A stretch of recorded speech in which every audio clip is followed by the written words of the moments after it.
Okay, so we're at 10 a.m. CET, so I propose we will start. I see some people are still joining in, but I will also already do a small word of welcome, and then the people that are slightly late won't miss the most important part, your presentations. So welcome to this presentation on learning analytics on behalf of EIT InnoEnergy. For the people who are joining who are not familiar with InnoEnergy, it's the innovation engine for sustainable energy across Europe. And it supports innovation at every stage of the journey, from the classroom to the end customer. But today we're focusing on the former, and we're focusing on innovation in education. I'm very happy to be here with two presenters that will be talking about learning analytics and related topics from the KTH Royal Institute of Technology in Stockholm. So the presentation is shared by the two. First one to speak will be Olga Wiberg. Olga is assistant professor in media technology and interaction design at the School of Electrical Engineering and Computer Science at the KTH Royal Institute of Technology. Her current research interest in learning analytics in higher education focuses on understanding of students' self-regulated learning, peer assessment, and self-reflection. She's part of the Nordic Learning Analytics Research Group and also collaborates closely with University in Bergen in Norway and with Stockholm University. Then after Olga's presentation, we will have the presentation from Professor Ole Belta. He's an associate professor in human-computer interaction and the head of the research group for technology-enhanced learning at the KTH Royal Institute of Technology in Stockholm as well. He was a guest researcher in the Open Learning Initiative at Stanford University in 2015-2016, and he is currently cooperating with both Stanford University and Carnegie Mellon University in the US on this Open Learning Initiative. So first, they will do their presentations, and afterwards there will be room for some discussion and a Q&A. So if you have any questions in the meantime during their presentations, don't hesitate to already ask them using the Zoom webinar chat. You should have access, everybody who's using the Zoom app should have access through it in the bottom bar.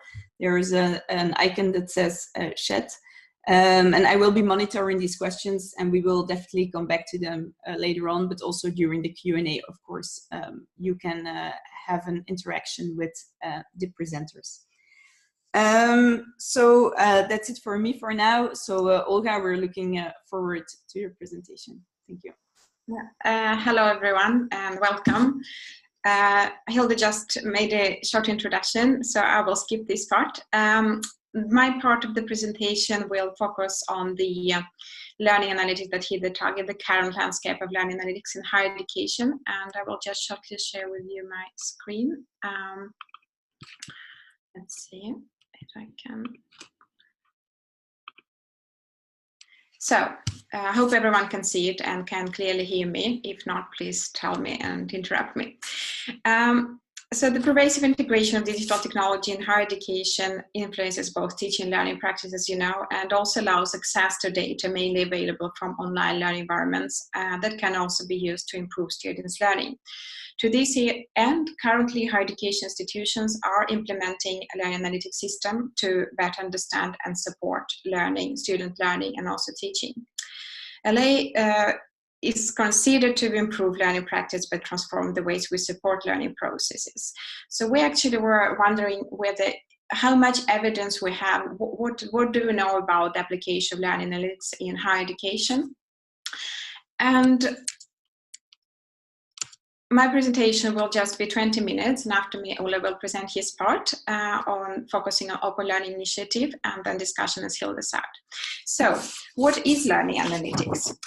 Definitions of learning analytics vary much, and some define it explicitly in terms of the use of student-generated data for the prediction of educational outcomes with the purpose of tailoring education.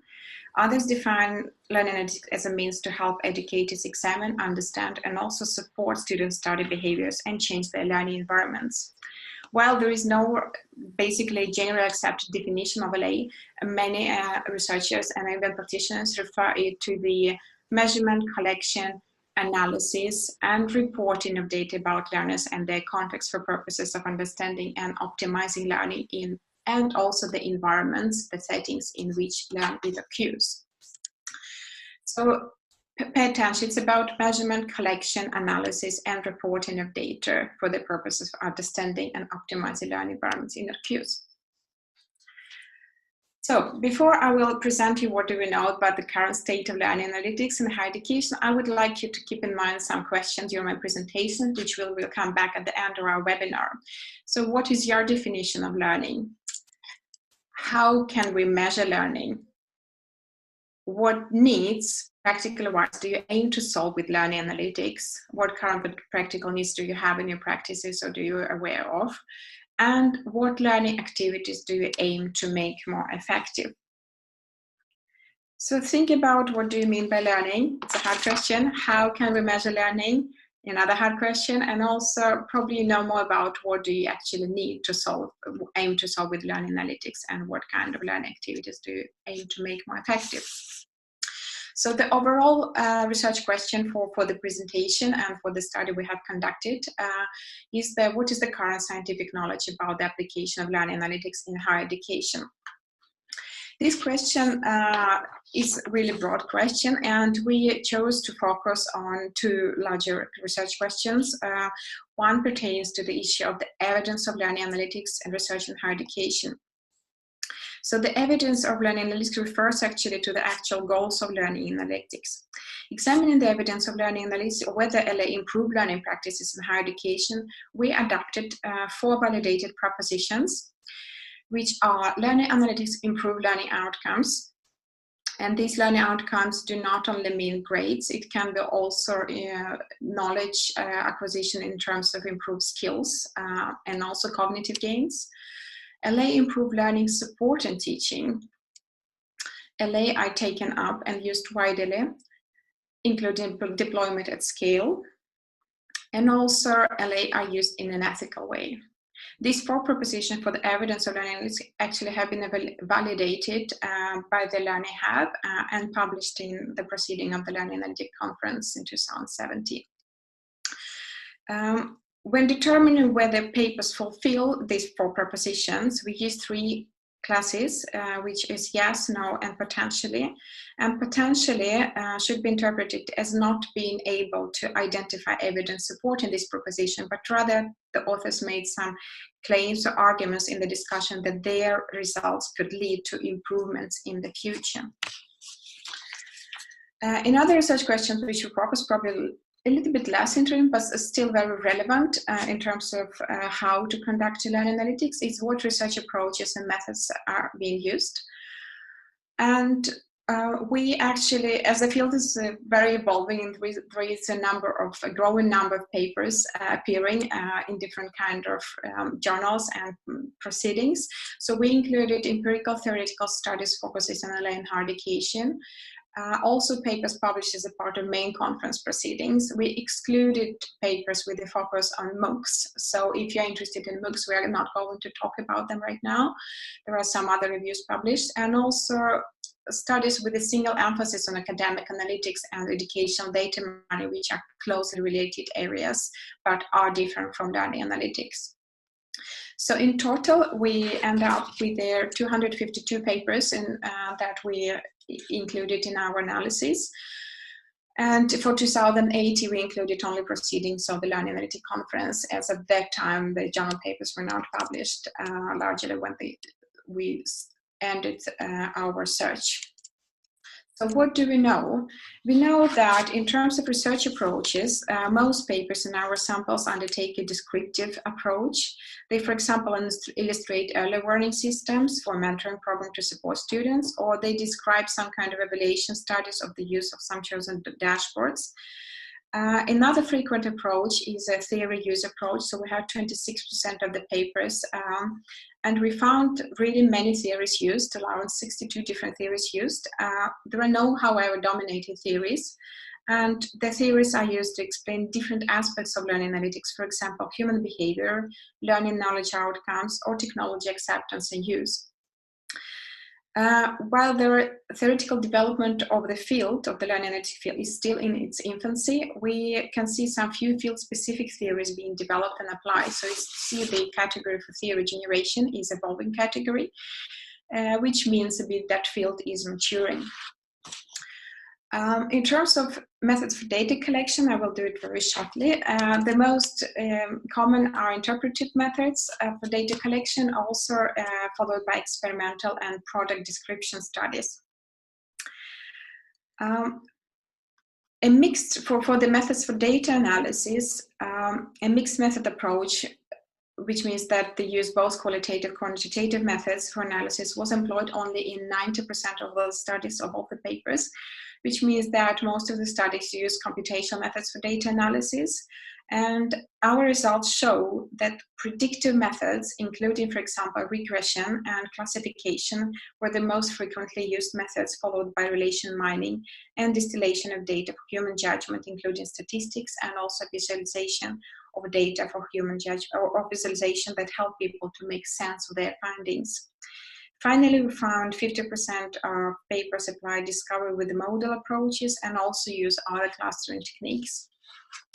So, but this is probably the most interesting part of this presentation. What do we actually know about learning analytics?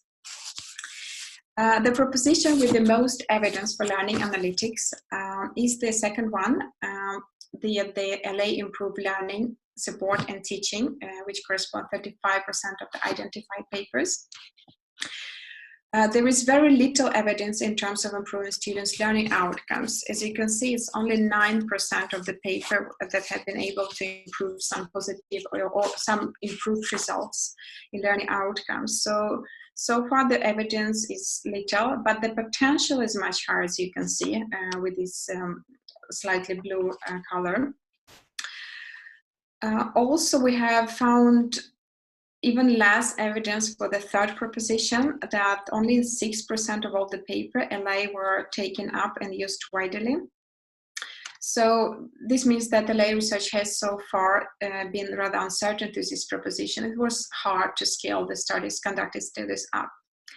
Finally, our results also revealed that 80% of the research study mentioned ethics or privacy, which is, in our mind, is a little small number, as at least at empirical strength show that that we should seriously approach the relevant ethics. It doesn't mean that they didn't approach it ethically, but they never mentioned it in the paper. So we have to consider how to use this data analysis in a more ethical way. So our results overall demonstrate that the potential of learning analytics is so far higher than the actual evidence for the two propositions. And for the last two propositions, as the scalability and ethical issues, the paper were examined only with a focus on its evidence, as it's hard to talk about the potential actually. So this is what we actually know today. We also did a search and trying to see whether there are any changes in terms of whether it changes during the years. And during the years, we still found more evidence for the improved learning and support and teaching proposition. So it has been rather equally distributed. The study's results that provide some evidence in improvement learning outcomes, and I will give you some examples in my next slides, show that there are three main areas that they focus for. The knowledge acquisition include improved assessment and better grades, skill development, and also cognitive gains. So in general, while 13% of the papers during the first year had retention as a primary research focus, there is a degree of such a focus for the last 2 years. And overall, we found that the use of virtual learning environment data, which can also be referred to the learning management system, assessment scores, institutional variables, differences in technology use, students' online engagement, and also course design and usage can predict various degrees student retention. However, I have to note that the results are ambiguous and we don't have a kind of definite answers on that. So now I will show you some interesting examples, some successful cases that have actually shown some kind of improvements. One of the large expectations of LA research so far has been related to the proposition that it will improve student outcomes. And the course signal system is a successful application of predictive model into student retention, completion, and higher education. The system has been developed by Purdue University, and the predictive model used is based on the demographic characteristics. It also uses previous academic history, the interaction with the learning management system during the course, and performance on the course today. So the prediction from a model are translated into a signal, a green one denoting a high chance of success, a yellow denoting potential problems, and red denoting a high chance of failure.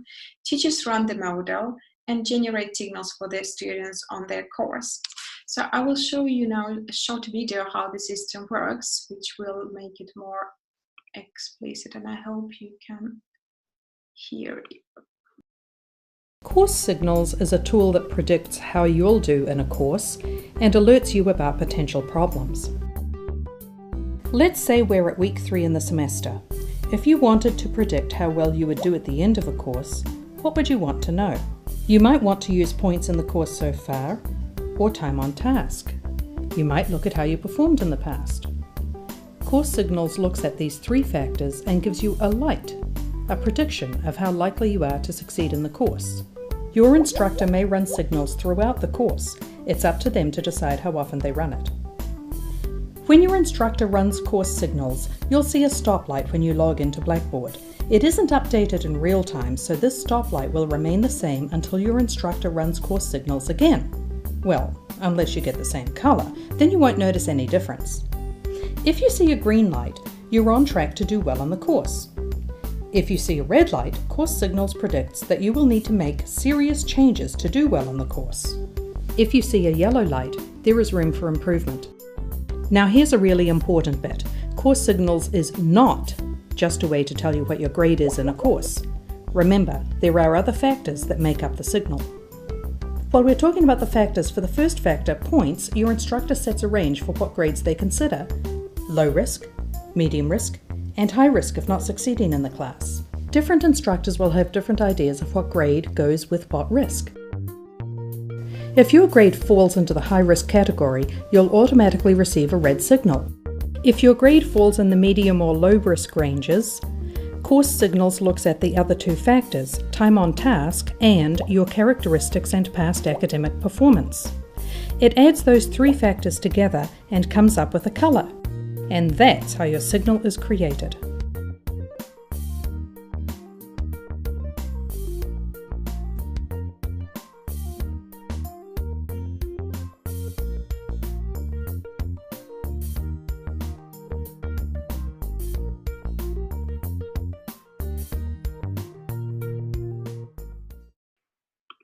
So the other example of learning, successful learning analytics application relates to the use of learning analytic dashboards, which is currently the main trend in the literature when it comes to the creation of visual learning analytics, since they mirror the students' behavior back to the students and or to the teachers. So some of these learning dashboards are developed specifically for teachers or specifically for learners, or both if they have 2 interfaces. So learning dashboard refers to a single display that aggregates multiple visualization of different indicators about learners, learner process, and also learning contexts.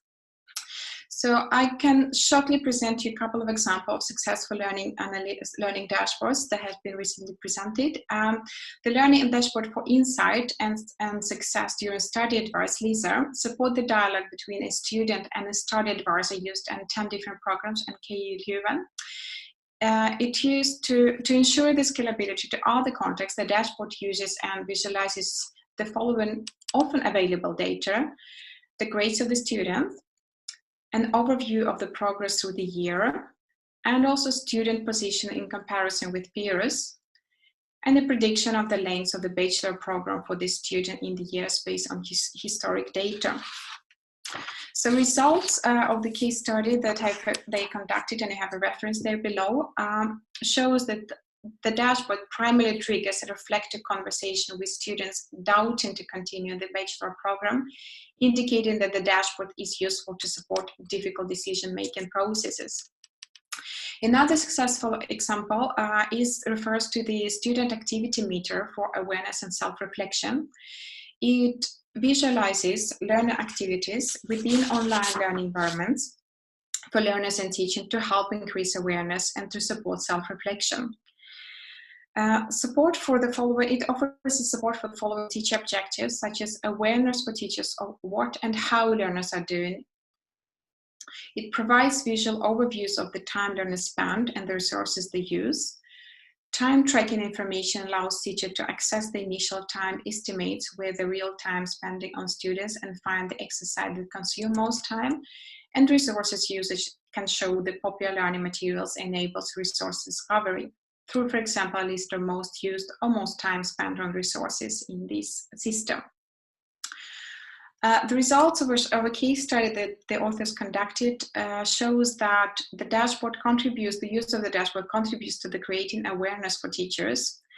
It also enables to find students doing well and at risk. It also provides a better course overview and understanding student time spending. And also almost all participants wanted to continue using this.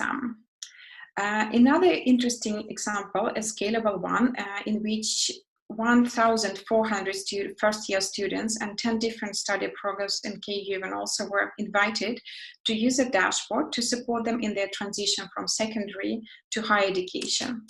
The dashboards provide actionable feedback about 5 of the learning skills assessed by the Learning and Learning Analytics Study Strategy Inventory, and they focus on concentration, anxiety, motivation, test strategies, and also time management.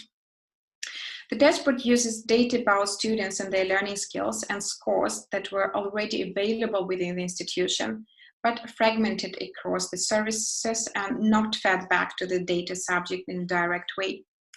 The LASI was used to assess learning skills using a survey taken within the first weeks of the academic year. And the dashboard system didn't require direct access to the student's name or other characteristics that allowed for straightforward identification, as they were made available to access time by a single sign-on infrastructure. So this is an interesting example. And the results show that the logged access to and behavior within the LARD or learning dashboard and analyzed their relationship with the learning skills. While 8 out of 10 students access the dashboard, students with lower time management scores tend to have a low click-through rate. And once within the dashboard, students with lower scores for specific learning skills are accessing the corresponding information and remediation possibilities more often. Regardless of the scores of any of other learning activities, learners with high motivation scores are reading the remediation possibilities for others for learning skills quite more often. And gender and study program have an influence on how learners use the dashboard. In terms of dashboard, it's also important to think about that the dashboard needs to be fed by the information, and this information often is not designed for these learning dashboards. So if you would like to think about how to implement, how to develop learning dashboard, you have to think about where this data will come from and probably try to design the courses or the programs in a way or with the specific purposes that you have in mind related to the needs you would like to solve in terms of learning analytics.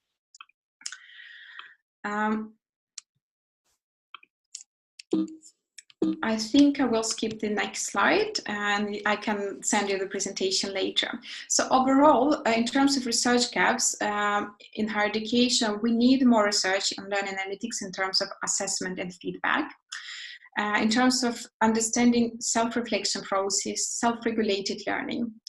So far, research has been more on learning-centric analytics as opposed to learner-centric analytics. So we need to angle our focus to learners more than learning, and also implementation and impact of LA. There were few studies talking about the implementations of learning analytics in general, a number of theoretical papers, a number of conceptual papers, but we need some concrete empirical examples how to do. And also in terms of data literacy, although there are few studies addressing whether or not stakeholders can understand the visualization they are presented, so we don't really know how well they understand and how well they take in their practices. So in general, we can say that learning analytics field, even though it's several years, it's still an evolving area of practice and research, in which descriptive studies and interpretive data collection methods still prevail. We also seen that 26% of the review publications were categorized as theory review studies and 11% as theory generating, which indicates actually that the field is maturing. We also mentioned the lack of the study that triangulate the methods. Only 90% of the studies used a mixed method approach, and we need to use also qualitative methods to understand better different aspects of learning, not only quantitative computation methods for data analysis. We also find the lack of study that we deem to be scalable. So we need to consider how we can scale up the studies, how we can apply them in other contexts. And also we have actually little evidence so far, and especially very little negative evidence that demonstrate improvements in learning outcomes. So all of this is needed, and we have to work harder and further in this field. If you would like to read more about concrete examples and more trends, we refer you to the published article on the current landscape of learning in higher education in the Journal of Computers and Human Behavior. And I will give the word to my colleague Ole Belter, who will present the methodology of Open Learning Initiative. So thank you so much.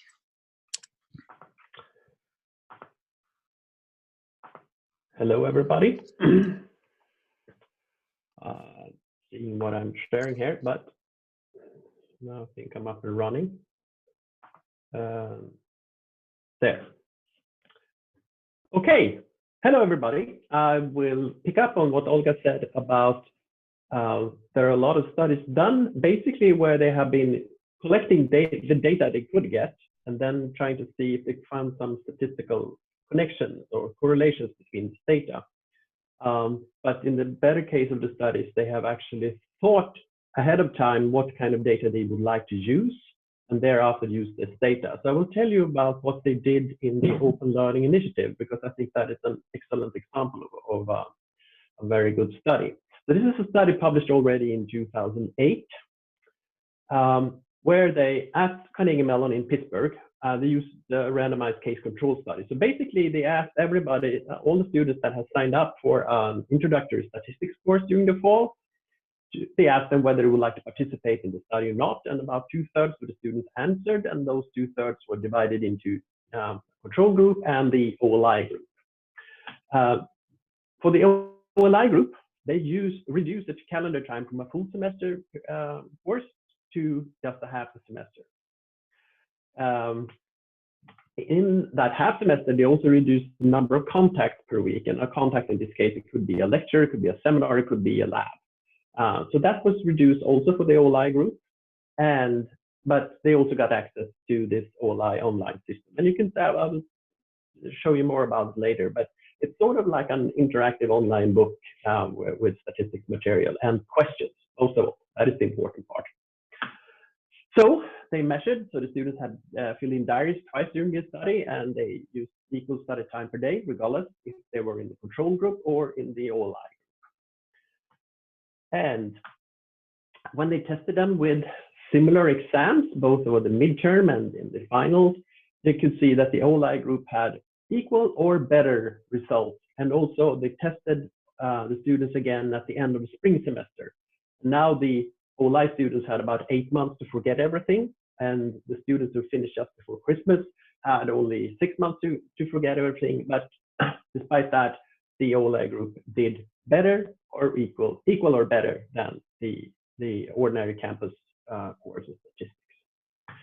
So here's a backdrop story. So these are two of my kids. They were playing American football in the US. And the less long-haired one here is my son Linus, and he attended 8th grade, and he had math classes like this.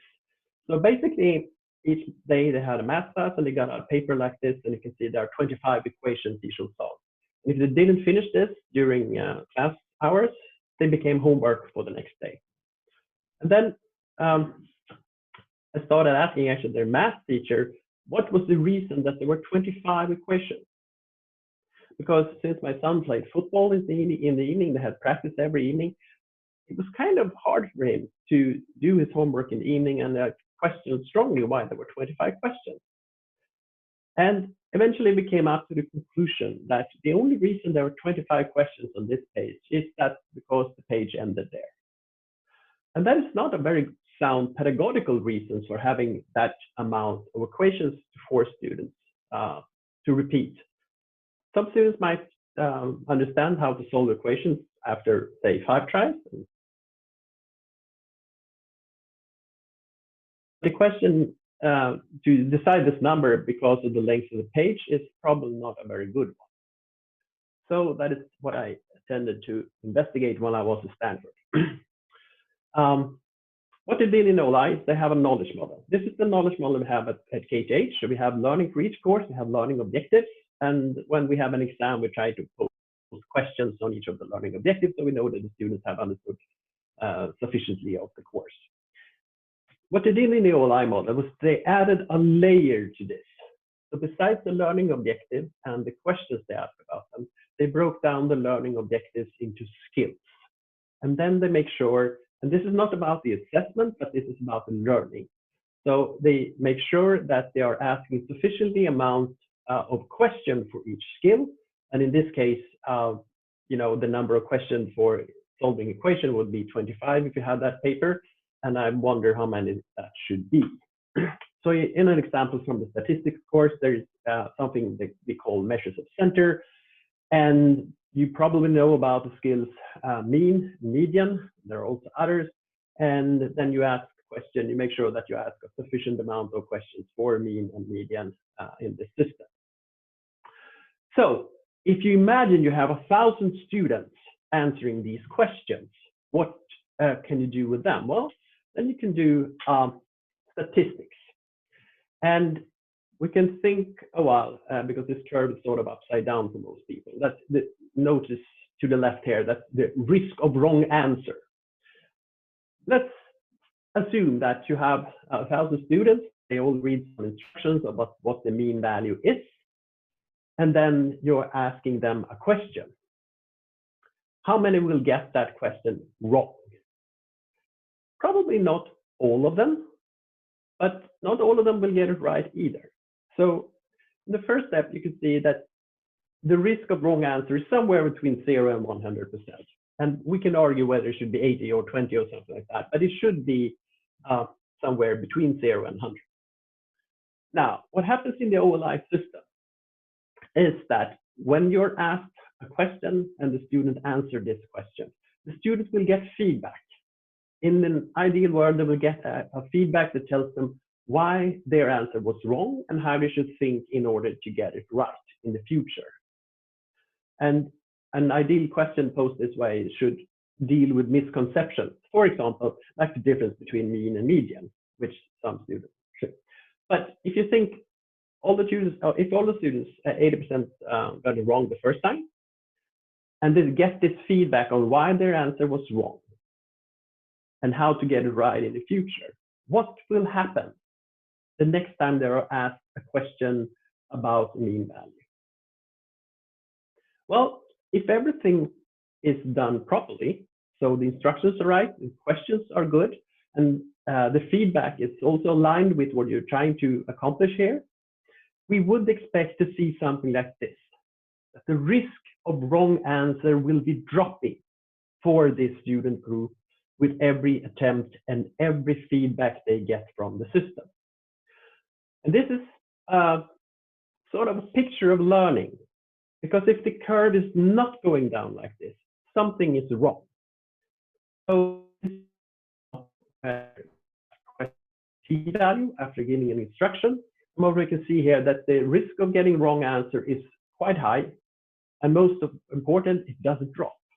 It never drops anywhere. So this means that these questions about p-value are asked over the student's head, they don't understand it, they don't learn from the feedback. So we can clearly see that something is wrong because the curve is not dropping. What is going wrong? That we have to analyze. If there is the instructions, the questions, the feedback, or maybe these students need to have a prerequisite math course before they take this statistics course. We can't tell, but that could a further analysis do. Here's another example of not learning anything. In this case, we can see that no one is learning anything because the curve doesn't drop. And the reason in this case is that because everybody already knew it from the beginning. So now we're wasting their time with asking questions about a subject they already know, and that is not does not contribute to any gain in their learning. Here's another example. This is kind of more advanced, but it's based on a true story from this system. So what they could see was that the learning curve dropped very nicely for the mean value, and it dropped very nicely for the median value. But after a while, they saw that the risk of wrong answer increased instead of staying flat and low. So after analyzing this, they realized that when they define these skills, they define the skill for mean, they define the skill for median, but knowing how to separate them, knowing when you should calculate the mean value and when you should calculate the median value, it's also a skill.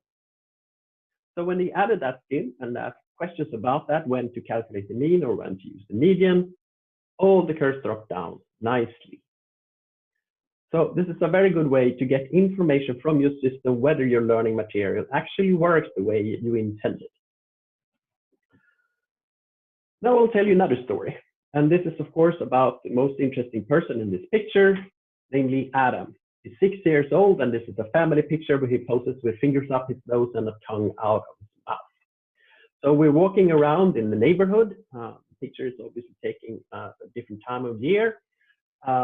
And you can see this is a warning sign. Even if you don't understand Swedish, you can clearly see that you probably shouldn't touch this wire. So Adam asked his dad what it is, because he can't read either, because it's only 6, and asked what it is. And his dad explained, well, this is a horse pasture, and there's an electric fence. So what happens if I touch it? Adam asked. And his dad answers, well, if the current is on, you will get a shock. Will I die? No, you probably not die, but you will probably start crying, because if the current is on, this is painful. So what does Adam do? Of course, if he can't keep his finger out of his nose in a family picture, he touches the wire. And of course, the current is on and Adam cries for 3 minutes straight. Was that a bad idea? Or did he learn something from this? Well, we can see Adam here 15 years later. Now, no fingers up his nose and no tongue out of his mouth. I asked him about this event, and he remembers it. And I also asked him, have you ever been electrocuted since? And the answer was no. This is one way to learn how to not push your fork down the toaster when something is wrong in it without unplugging it first. His 2-year-older brother do not remember this event at all. He didn't learn from Adam's experience.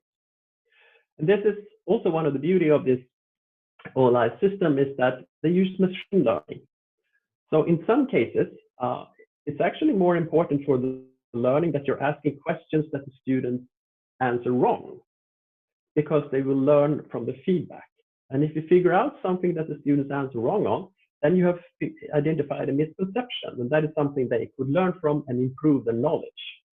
As long as you're only posing questions that they know the answer to, you're sort of wasting their time.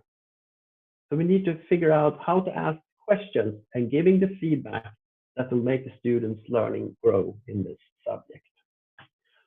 So the advantages of this method is that as a teacher, you would use this in a flipped classroom setting. So you would give the students access to the material, ask them to go through certain chapters, and then you can see from the feedback not only which questions they answered right or wrong, because that is not important, but you can actually see which skills they have mastered through this online material and which they don't. And of course, then you can use talk about the things they didn't get during classes.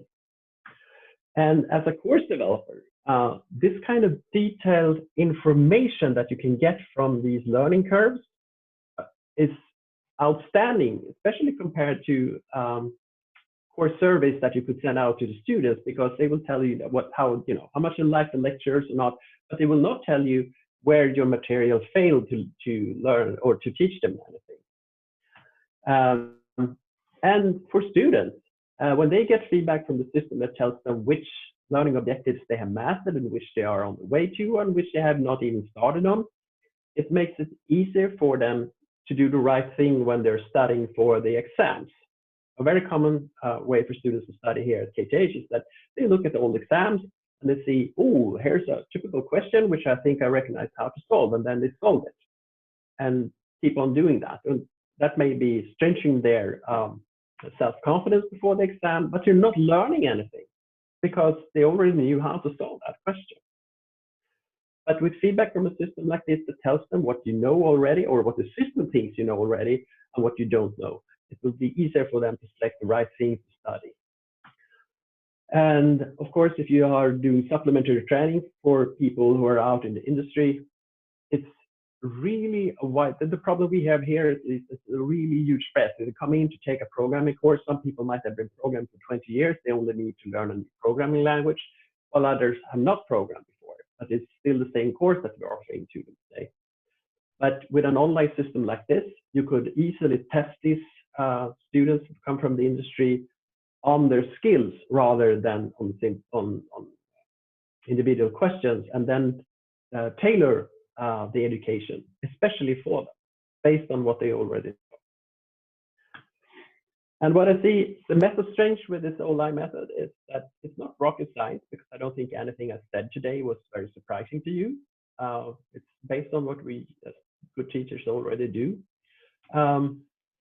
You don't have to buy an entire LMS and implement everything in every course like that. It could be introduced module by module, and also this is a platform-independent methodology. So you could, depending on how much technology support you have, you can increase the amount of feedback to the students and the teachers. And we will save time in the long run, because it is, as we showed in the beginning there, they reduce the study time with 50% and also the teaching time. So it will be time saving in the long run after the investment. So what is the answer to the question?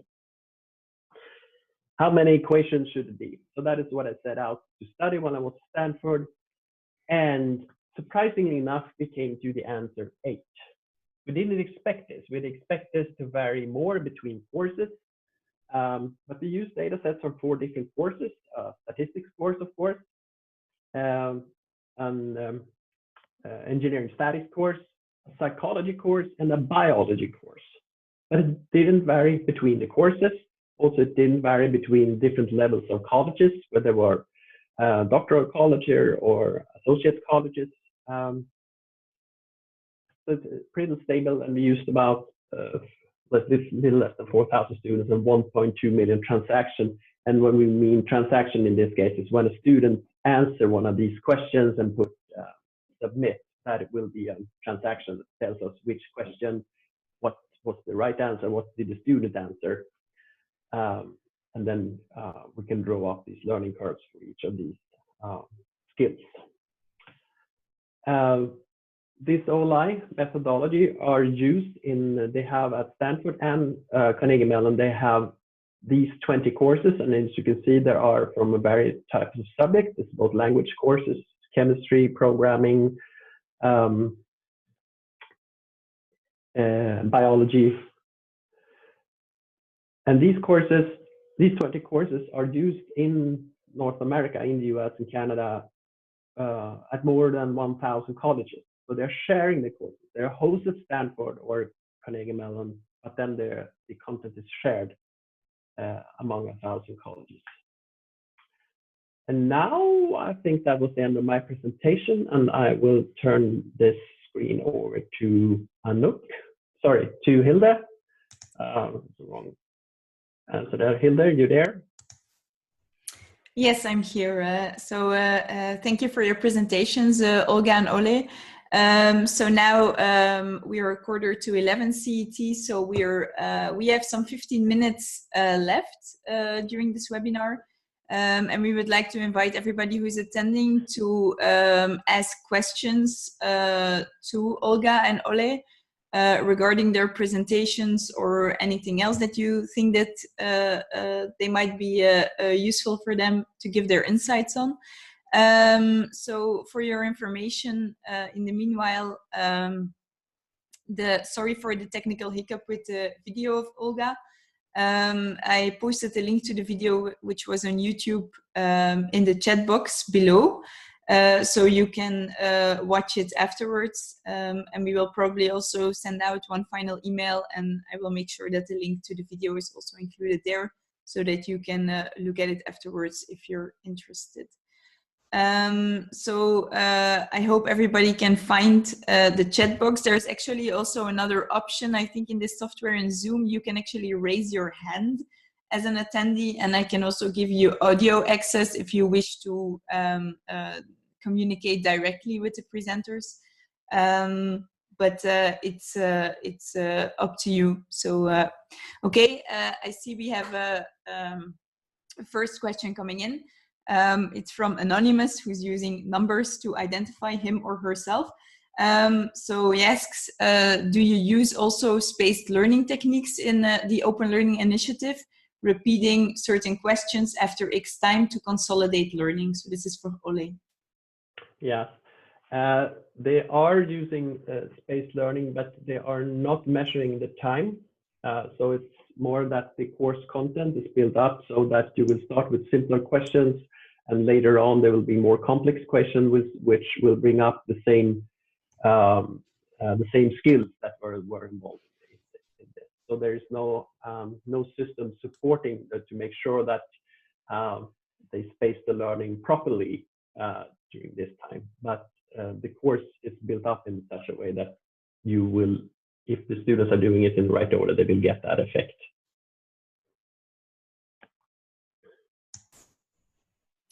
Anyone else have any questions? You can keep them coming in. In the meanwhile, Ole, I was wondering, you showed a list of different subjects that were used with the Open Learning Initiative. But I wonder, do you think it's actually applicable to all types of subjects, or some are less applicable? I think there are, in most, no, it's not applicable everywhere. This is not the solution to everything everywhere for everyone. But I think, considering the already quite large variety of courses they have shown that within courses, let's take the course in French, for example. I mean, of course, you cannot learn French for studying in an online system only. You need to, you need to be able to speak and be able to listen, and you need, well, perhaps wave your hands, which I think is very important in French, to express yourself. But there are certainly parts of all subjects that have this, how to say, sorry, I lost the word in English. That when you're posing a question, that when a person answers, you know whether this question is, the answer is right or wrong. And the system can only tell, since the system can only tell you, you're either correct or incorrect, there can't be any sort of, well, maybe it's sort of correct.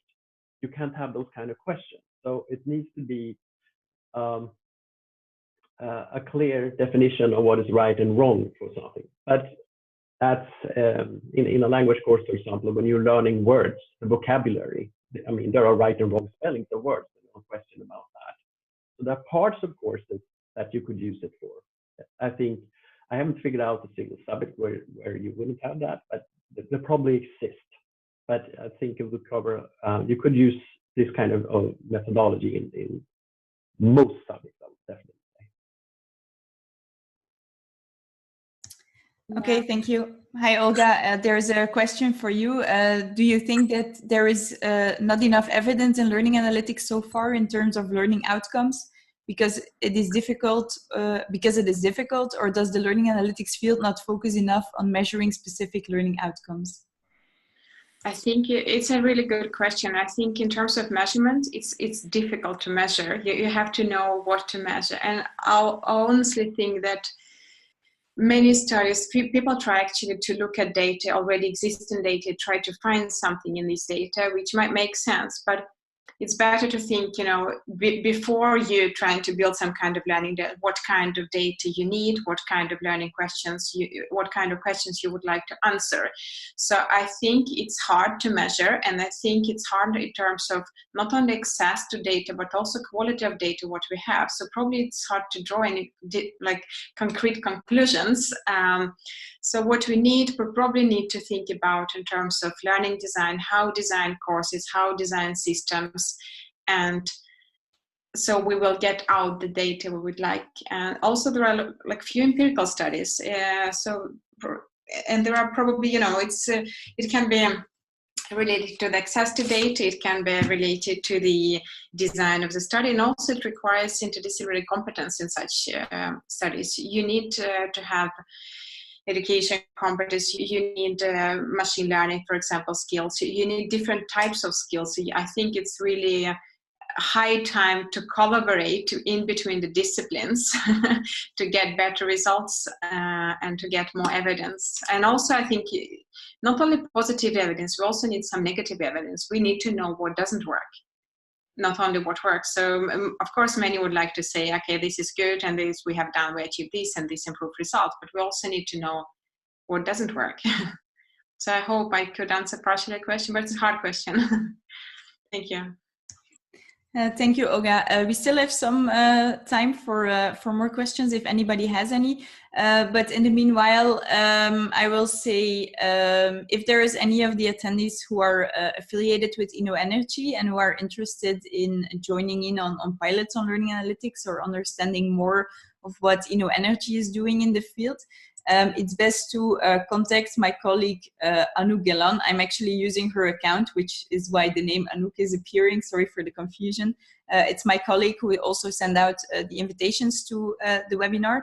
I will put her email address again in the chat box. So if anybody is interested in joining, we are also running pilots at InnoEnergy, and we have some pilots going on right now. So if you're interested in learning more in general, it's best to contact Anouk using the email address that I just posted. I didn't see any more questions coming in. So I assume the presentations were clear enough and that everything you wanted to know was covered during the presentations. So that leaves me to thank our presenters for the very interesting insights that they delivered. So Olga and Ole, thank you very much for your presentations. Thank you everybody for joining the session. We hope it was very useful for you, that you learned a few things and you might be interested in setting up your own learning analytics experiments, or be in touch with InnoEnergy to learn about the initiatives going on. So have a nice day everybody, and hopefully talk to you soon. Bye.